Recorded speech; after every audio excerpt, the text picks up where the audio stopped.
Assalamualaikum warahmatullahi wabarakatuh. Ketemu lagi dengan Bapak. Bapak akan menjelaskan matematika kelas 8. Bagaimana kabarnya hari ini? Semoga kalian dalam keadaan baik-baik saja. Tetap semangat belajar di rumahnya ya. Oke, hari ini Bapak akan menjelaskan tentang materi fungsi atau pemetaan. Kemarin kalian sudah bisa menyajikan suatu relasi ya dengan 3 cara. Yang pertama dengan cara diagram panah, kedua dengan cara diagram Kartesius, dan yang ketiga adalah dengan himpunan pasangan berurutan. Nah, hari ini kita akan melanjutkan materinya, yaitu tentang fungsi atau pemetaan. Jadi fungsi pemetaan itu sama, cuman istilahnya yang berbeda, artinya sama ya. Fungsi adalah relasi khusus. Nah, jadi fungsi itu adalah relasi, tapi relasinya khusus, yang memasangkan setiap anggota himpunan A ke tepat satu anggota himpunan B. Jadi ini adalah definisi fungsi dari himpunan A ke himpunan B. Berarti himpunan A, setiap anggota himpunan A dia harus punya pasangan, dan pasangannya harus tepat satu ya. Oke, nah kita akan memahami ciri-ciri fungsi. Kedua, syarat fungsi atau pemetaan, yaitu kedua himpunan, yaitu himpunan A dan himpunan B, bukan himpunan kosong dulu yang pertama. Apabila dia himpunan kosong, maka dia tidak bisa dijadikan fungsi atau pemetaan. Jadi syarat yang pertama dia adalah harus himpunan kosong. Nah, jika fungsi dari himpunan A ke himpunan B, nah ini kan dari himpunan A ke himpunan B, maka syaratnya semua anggota himpunan A harus memiliki pasangan. Jadi tidak boleh ada himpunan A yang tidak memiliki pasangan. Itu yang pertama. Jika ada anggota A yang tidak memiliki pasangan, maka itu bukan fungsi, tapi hanya relasi. Ya, ingat ya. Jadi fungsi itu kan relasi khusus tadi ya. Oke. Yang kedua, pasangan setiap anggota himpunan A hanya boleh satu saja dan tidak boleh lebih dari satu. Nah, jadi pasangannya itu hanya boleh satu.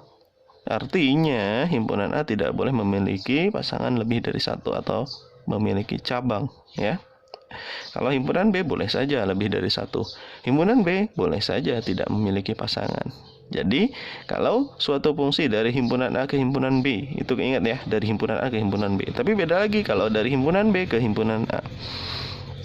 Kalau dari himpunan B ke himpunan A, berarti setiap anggota himpunan B harus punya pasangan. Yang A-nya boleh nggak punya pasangan. Dan sebaliknya, B anggotanya hanya boleh memiliki satu pasangan, tapi A tidak boleh saja memiliki lebih dari satu. Nah, tergantung yang ini ya, dari A ke B atau dari B ke A. Nah, di sini contoh. Ini adalah suatu fungsi dari A ke B. Lihat, A anggotanya 1, 2, 3, 4, 5. Dan B anggotanya adalah A, B, C, D. Nah, ini adalah suatu fungsi. Kenapa? Karena setiap anggota himpunan A, coba lihat, 1 punya pasangan, 2 punya pasangan, 3 juga punya pasangan, 4 punya pasangan, 5 juga punya pasangan. Nah, dan yang B itu punya pasangan semua. Tidak punya pasangan pun boleh sebenarnya ya. A pasangannya coba lihat, cuma satu pasangannya cuma satu, yaitu A. 2 pasangannya cuma satu, yaitu B. A juga ya. 3 pasangannya cuma satu, yaitu D. 4 pasangannya cuma satu, yaitu B. 5 pasangannya cuma satu, yaitu C. Jadi ini adalah suatu fungsi. Nah, jadi nggak boleh bercabang. Misalkan 1 ke sini lagi ke B, nggak boleh itu. Itu bukan fungsi namanya ya. Oke, paham ya? Untuk membuat fungsi. Nah, jadi membuat diagram panah kemarin di sini tulis anggotanya dikasih titik atau noktah di bagian belakang. Kalau yang ini noktahnya di bagian depan. Ingat itu ya. Oke. Nah, dalam fungsi ada 3 istilah ya. Asalkan itu fungsi. Ada domain, kodomain, dan ring. Domain itu kalau bahasa matematikanya domain ya. Kalau kita namanya daerah asal. Kodomain itu sama saja dengan istilahnya daerah kawan, dan ring itu adalah daerah hasil. Nah, jadi domain daerah asal, kodomain daerah kawan, dan ring adalah daerah hasil. Oke. Nah, dari fungsi terdapat 3 istilah domain. Domain itu adalah semua anggota awal dari suatu fungsi. Misalkan fungsi dari A ke B, maka domainnya semua anggota himpunan A. Nah, ini berarti domainnya 1, 2, 3, 4, 5. Itu domain. Sedangkan kodomain adalah semua anggota tujuan dari suatu fungsi. Jadi, kemana tujuannya? Kalau ini kan dari A ke B, berarti B ini adalah kodomain. Apa aja? Semuanya. A, B, C, D, semuanya ya. Nah, sedangkan ring adalah anggota kodomain yang punya pasangan. Jadi, ring itu, nih anggotanya yang ini, tapi yang punya pasangan saja. Yang tidak punya pasangan berarti itu bukan termasuk ring atau daerah hasil tadi ya. Nah, jadi ini ringnya A, B, C, D. Jadi ini kebetulan ringnya sama dengan kodomain. Tapi nanti ada ring yang tidak sama dengan kodomain ya. Seperti yang ini contohnya, perhatikan.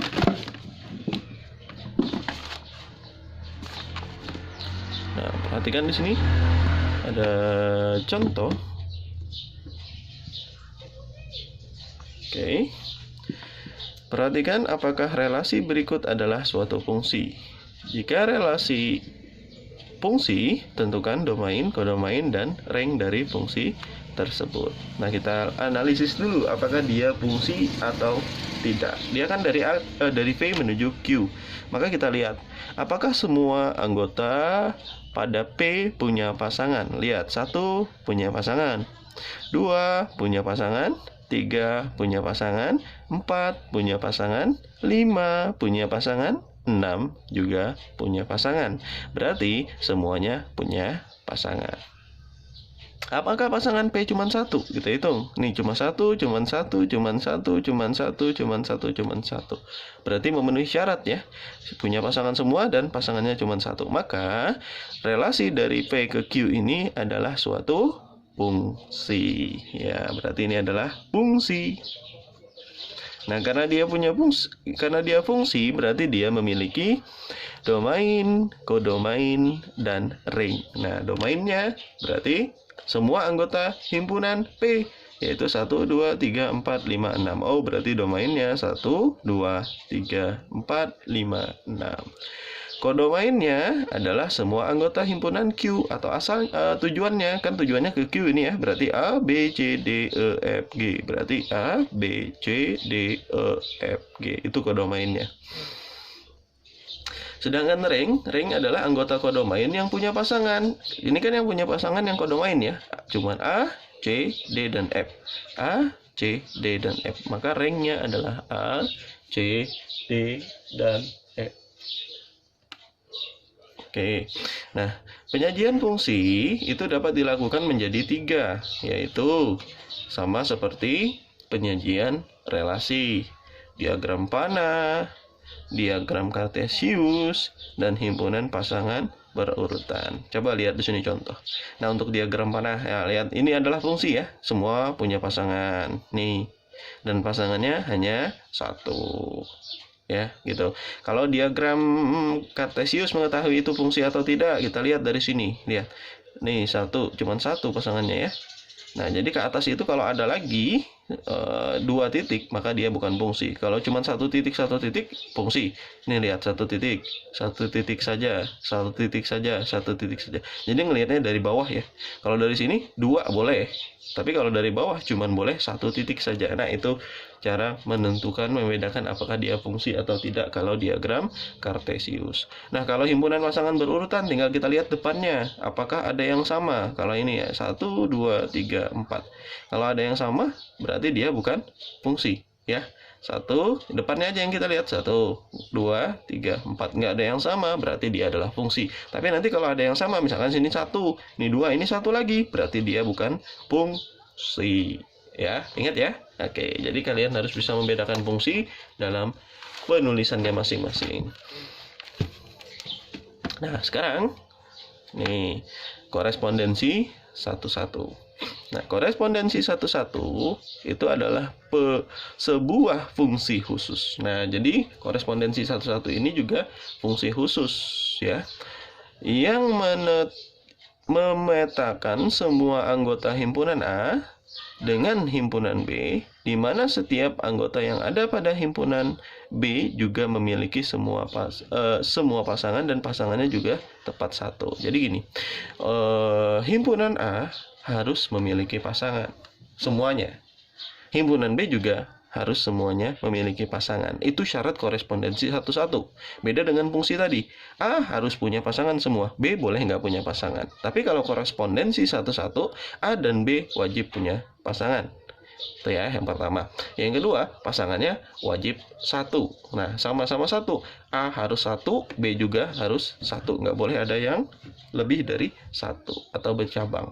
Ya, maka itulah korespondensi satu-satu ya. Nah, oleh karena itu, syarat fungsi dapat dikatakan sebagai korespondensi satu-satu adalah anggota himpunan A dan anggota himpunan B itu harus sama. Jadi NA dan NB-nya harus sama. Apabila NA, NB itu sama dengan N, misalkan ya, NA dan NB itu Bapak misalkan sebagai N jumlah anggotanya, maka banyaknya korespondensi satu-satu jumlahnya dapat dicari dengan N faktorial. Ini N tanda seru ini dibaca N faktorial. Nah, N faktorial itu caranya adalah N dikali N kurang 1, kali N kurang 2, kali dan seterusnya, kali 3, kali 2, kali 1. Misalkan 5 faktorial, berarti 5 kali 4, kali 3, kali 2, kali 1. 10 faktorial, berarti 10 kali 9, kali 8, kali 7, kali 6, kali 5, kali 4, kali 3, kali 2, kali 1. Ya, seperti itu faktorial ya. Adapun untuk menentukan banyaknya fungsi, nah ini kan untuk pemetaannya. Tapi kalau fungsi saja, ini korespondensi satu-satu tadi ya. Kalau fungsi atau pemetaan saja, itu jika yang mungkin dari A ke B atau sebaliknya dari B ke A. Nah, jika NA-nya adalah A, banyak anggota himpunan A-nya adalah A, dan banyak anggota himpunan B-nya adalah B, maka banyaknya fungsi dari A ke B. Nih, dari A ke B berarti B pangkat A. Dari A ke B ya, B pangkat A. Tapi kalau misalkan dari B ke A, berarti A pangkat B. Jadi yang di belakang dulu A, pangkat B-nya. Oke. Untuk mempermudah, di sini Bapak contohkan ya. Nah, misalkan A 1, 2, 3 dan B, A, B. Tentukan banyaknya fungsi dari A ke B. Ini fungsi dulu ya, bukan korespondensi satu-satu. Kita ke fungsi dulu ya. Dan tunjukkan dengan diagram panah. Oke. Penyelesaian. Nah, kita lihat NA. NA-nya adalah A ada 1, 2, 3. Jadi jumlah anggotanya ada 3. Maka NA-nya ada 3. NB-nya ada 1, 2. A dan B saja ya, berarti ada 2.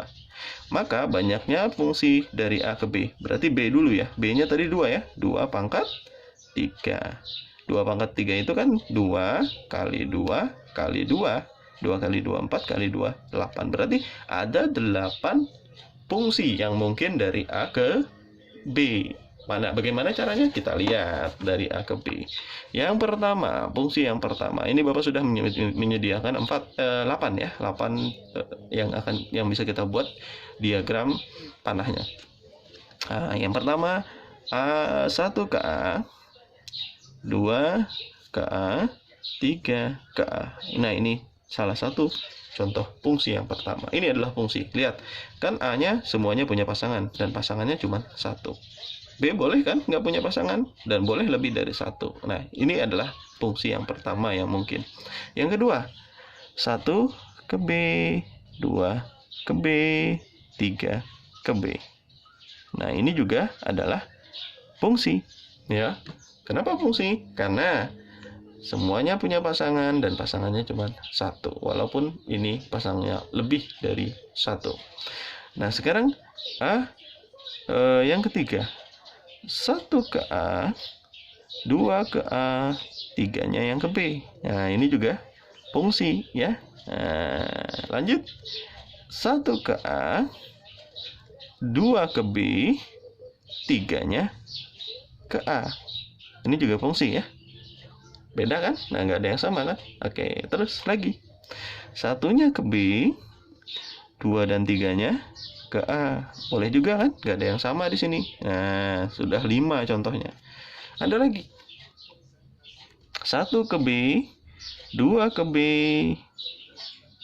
3-nya yang ke A. Nah, lihat nggak ada yang sama lagi kan? Nah, sudah yang ke-6. Yang ke selanjutnya.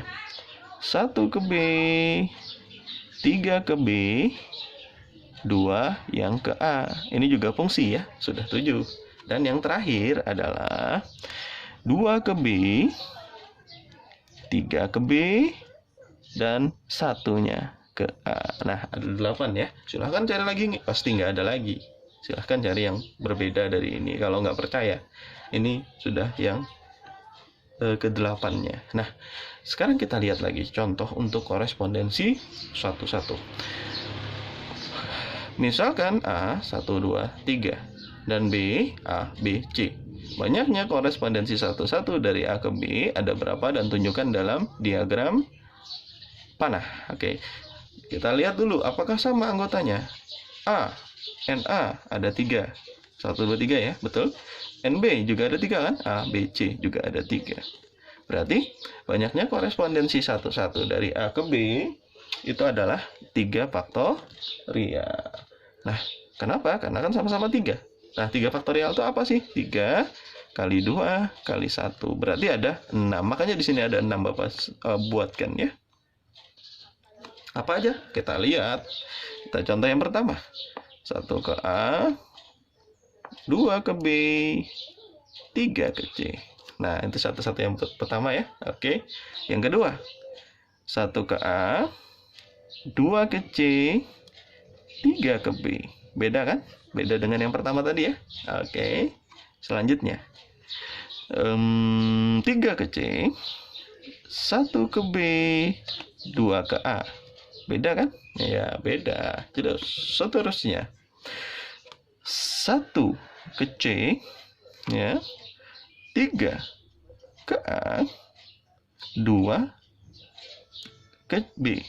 Nah, ini kan beda juga ya. 1, 2, 3, 4. 4 sudah yang beda. Oke. Selanjutnya lagi.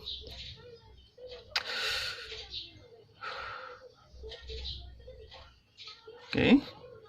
2 ke C, 1 ke B, dan 3 ke A. Nah, beda kan? Gak ada yang sama ya. Dan yang terakhir adalah 3 ke B, 2 ke A, dan 1 ke C. Nah, nggak ada juga yang sama. Nah, berarti ada 6 korespondensi satu-satunya. Silahkan cari lagi yang lain, pasti kalian nggak akan ketemu. Coba aja cari di rumah ya. Berarti cuma ada 6 korespondensi satu-satunya. Dan dibuktikan dengan diagram panah. Oke? Demikian penjelasan Bapak hari ini tentang fungsi. Tolong dipelajari ya. Dan silahkan cari tambahan belajarnya ke Google, bisa di buku LKS kalian juga bisa ya. Tetap semangat, mudah-mudahan video ini bermanfaat. Bapak akhiri, Assalamualaikum warahmatullahi wabarakatuh.